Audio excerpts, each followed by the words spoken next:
Hello, Whispers. With just a few more subscribers, we'll make it to 200. So subscribe, settle in, turn the lights down low, put on your headphones, and listen closely. Tonight, we have a true story submitted by one of our own subscribers, NRR. It's a story that takes one of the most familiar historic landmarks in our city and twists it into a suffocating nightmare. We all know the chaotic twisting alleys of Puran Dhaka. It's a labyrinth of life, noise, and centuries of history. But there is a secret about ancient places that we often forget. They have memories. They have a pulse. And sometimes when the conditions are just right, the labyrinth decides to close its doors. I'm going to step aside and let NRR tell you exactly what happened to him that night, in his own words. Take a deep breath. Let's begin.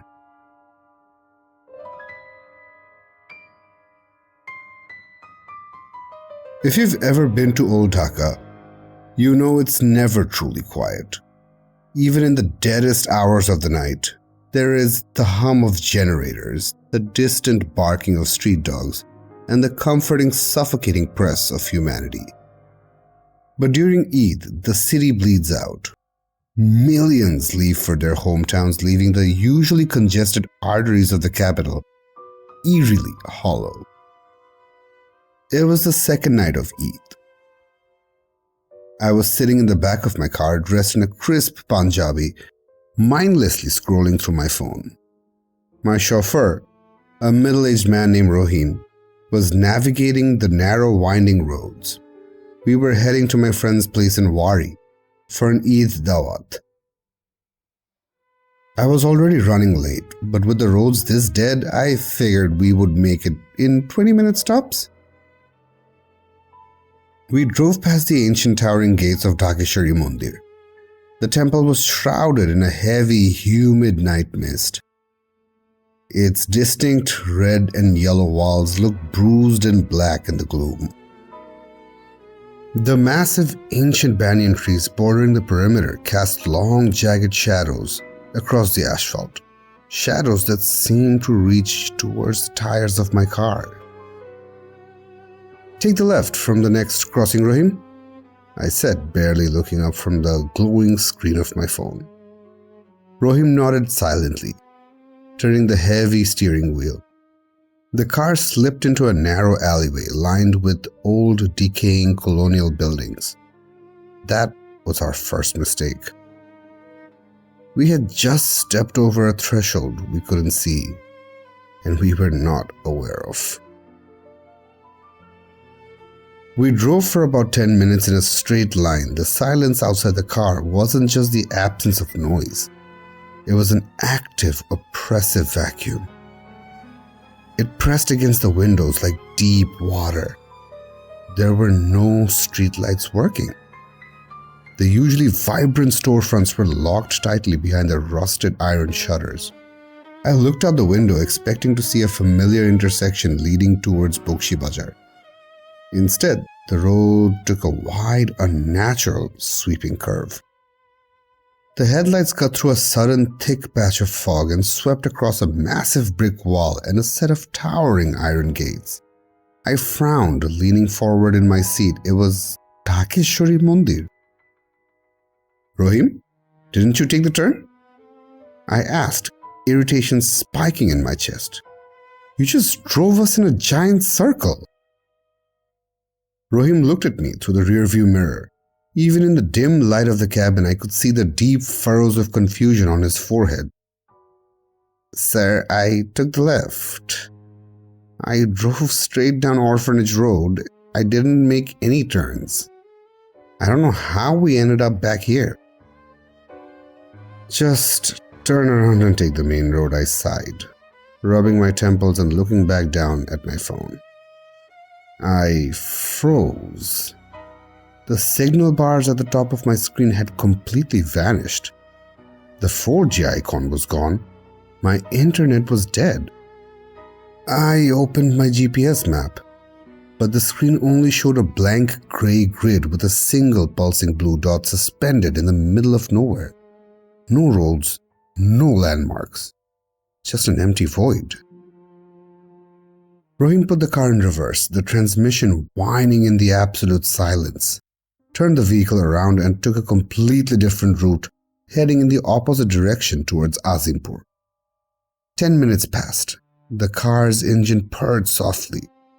The air conditioning inside the cabin started to feel inexplicably cold, raising the hairs on my arm despite the sweltering, sticky summer heat outside.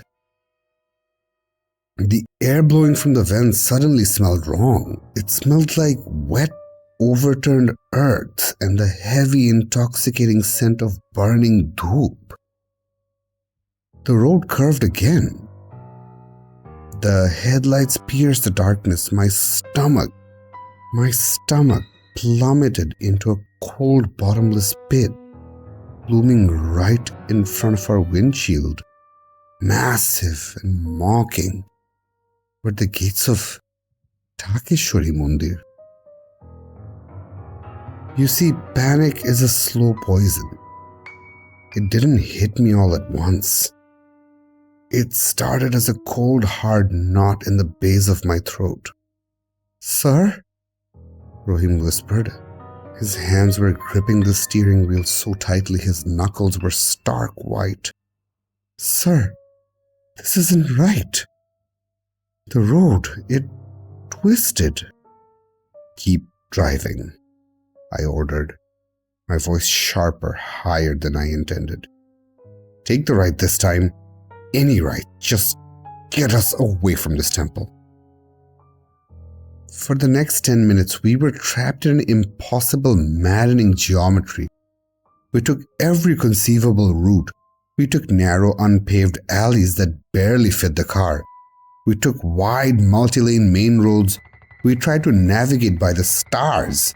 But when I rolled down the window and looked up, the sky above Old Dhaka was choked with a thick, unnatural, featureless black smog. There was no moon. Every single turn, every straight path, every desperate speeding maneuver bled us right back to the exact same spot. The Dhakeshwari Mondir would emerge from the grey haze, silent and immovable. As we stared out into the pale mist pressing against the windshield, I realized it wasn't fog at all. It was smoke. The thick, suffocating, sacred smoke of dhoop, billowing out in massive, endless waves from behind the locked gates of Dhakeshwari Mondir, swallowing the streets whole. It was as if the universe had shrunk down to a single cursed loop. We were running like lab rats on a dark, infinite maze. I rolled down my window to shout for help, to ask for directions, but the true horror of our isolation finally set in. There was no one. Not a single living soul. On Eid night, there should have been stray dogs fighting over scraps, kids lighting leftover firecrackers, or family returning from dinners. But the streets were like a graveyard. I looked up at the apartment buildings lining the roads as we drove past. They weren't just dark, they looked dead. As I stared closer, the panic intensified. The buildings looked flat, like poorly painted theater backdrops. The windows were just pitch black rectangles painted onto concrete. No glass, no curtains, no life inside. It was as if the entire population of Dhaka had been erased, leaving only Rahim and me in this hollow, looping purgatory. Then the smell hit us in full force. It wasn't just blinding dhoop smoke anymore. It was the sharp, metallic tang of old copper and dried blood. mixed with the sickeningly sweet, suffocating aroma of rotting marigold flowers. It was the smell of the temple's sacrificial altars, seeping into the sealed, cold cabin of the car, filling our lungs until we were gagging. By the 20th minute of our looping nightmare, the psychological torture began to break Rahim. He was weeping silently, his shoulders shaking violently as he drove. He was loudly reciting every surah he could remember, his voice cracking and breaking, begging for divine intervention. I was frantically tapping my phone, restarting it over and over, but the screen remained stubbornly frozen. Time had stopped. The digital clock on the car's dashboard was violently glitching, cycling through random numbers. Something was keeping us there. Something ancient, heavy and grand was digesting our sanity slowly in the dark. As we approached the Mondir for what felt like the 30th time, I realized the space around us was warping. With every subsequent loop, every time we desperately drove away, we were forced back. The Mondir itself seemed to be growing. It wasn't just a shadow or a monster chasing us, it was the architecture itself. The ancient red and yellow walls were stretching upwards, dwarfing the fake dead buildings around it. The iron gates grew to the size of skyscrapers, blotting out the smog-choked sky. There was a sudden bone-deep vibration rising from the asphalt.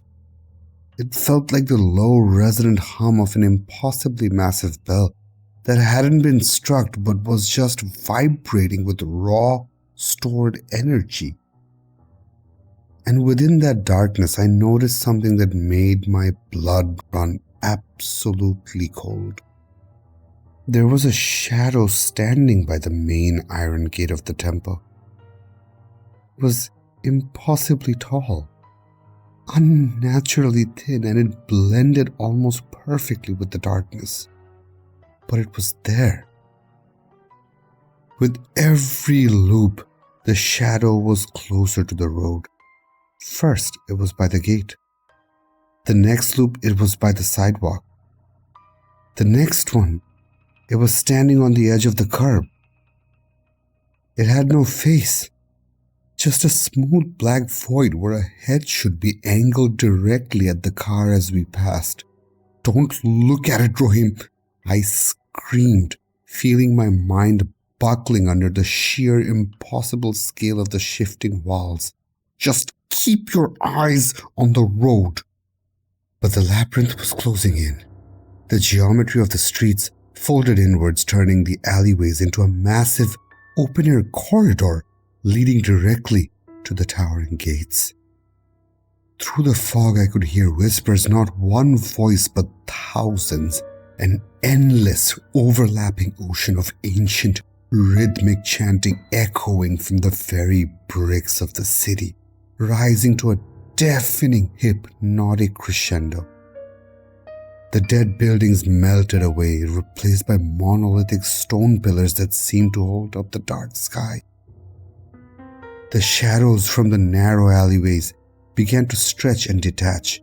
Tall, disjointed silhouettes stood in the darkness between the pillars, their featureless heads turning in unison to watch my car pass by. As we approached the Mondir for the final time, the headlights began to flicker and die. The engine sputtered, choking on the thick, ritualistic air and the blinding white dhoop smoke. The road no longer curved past the temple. The asphalt had warped, stretching straight ahead, ending directly at the massive, gaping threshold of the open temple gates. The humming of the ancient prayers reached a fever pitch, dragging the car forward like a current. And the tall, thin shadow wasn't on the curb anymore. It was standing dead center in the middle of the road, waiting for us. The shadows from the alleyways were bleeding onto the asphalt, forming a physical writhing barrier. The labyrinth wasn't just trapping us, it was pulling us inside. "Rahim!" I yelled, my voice tearing my throat, filled with absolute primal terror. "Don't turn into the gates. Drive straight. Do not turn the wheel." Rahim screamed a raw, broken sound and slammed his foot down on the accelerator. The car roared, the engine screaming with mechanical agony. We refused the path laid out for us. We gunned it straight ahead, veering off the twisted road and aiming directly for the narrow, claustrophobic, seemingly solid brick wall right behind the towering gates. The sides of the car violently scraped against the ancient brickwork. The agonizing screech of tearing metal filled the cabin. The side mirrors shattered instantly, sending a spray of glass and orange sparks flying into the pitch-black void. The pressure in the car was immense, like we were driving miles deep underwater. My ears popped painfully and my vision went entirely black. I squeezed my eyes shut, bracing for the impact of a dead end, bracing to be crushed by the weight of whatever was waiting for us in the dark. Suddenly, the pressure snapped. The car erupted with noise. Dozens of WhatsApp messages, missed call alerts, and Facebook notifications flooded my phone all at once in a deafening cacophony of digital sound. I gasped, my lungs burning as I opened my eyes. The blinding, chaotic, beautiful yellow streetlights of Wari washed over the interior of the car. There were rickshaws ringing their bells. There were teenagers laughing on the sidewalk. The heavy, rotting smell of copper, dead flowers, and dhoop vanished instantly, replaced by the comforting, dirty scent of exhaust and city dust. We had broken through the wall of the loop. We were back in the world of the living. When we finally pulled up to my friend's apartment building in Wari, I was shaking so badly I couldn't open the car door. I had to use both hands just to unbuckle my seatbelt. Rahim just sat in the driver's seat, his hands locked onto the steering wheel in a death grip, staring blankly ahead, completely catatonic. I stumbled out of the car and took the elevator up. I walked into the bright, loud, joyous Eid Dawat. There was music, the smell of rich kachi biryani filled the air.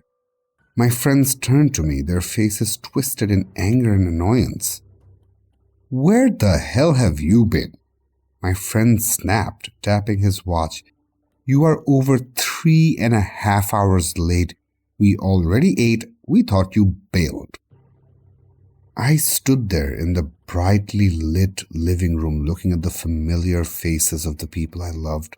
I looked at the time on my phone. It was nearly 3 a.m. My blood ran cold. To Rahim and me, it only felt like we were trapped in that loop for 30 minutes. But out here in the real world, the labyrinth had stolen over 3 hours from us. I tried to explain. I stood there trembling and told him everything. I told him about the empty streets, the dead painted-on windows, the impossible looping geometry, and the smell of rotting marigolds and the suffocating smoke of dhoop, the towering architecture and the faceless shadow at the gates of the Dhakeshwari Mondir that refused to let us go. They stared at me for a moment in silence and then they laughed. They clapped me on the shoulder. They thought I was making up an elaborate, ridiculous ghost story as an excuse for terrible holiday traffic or poor time management.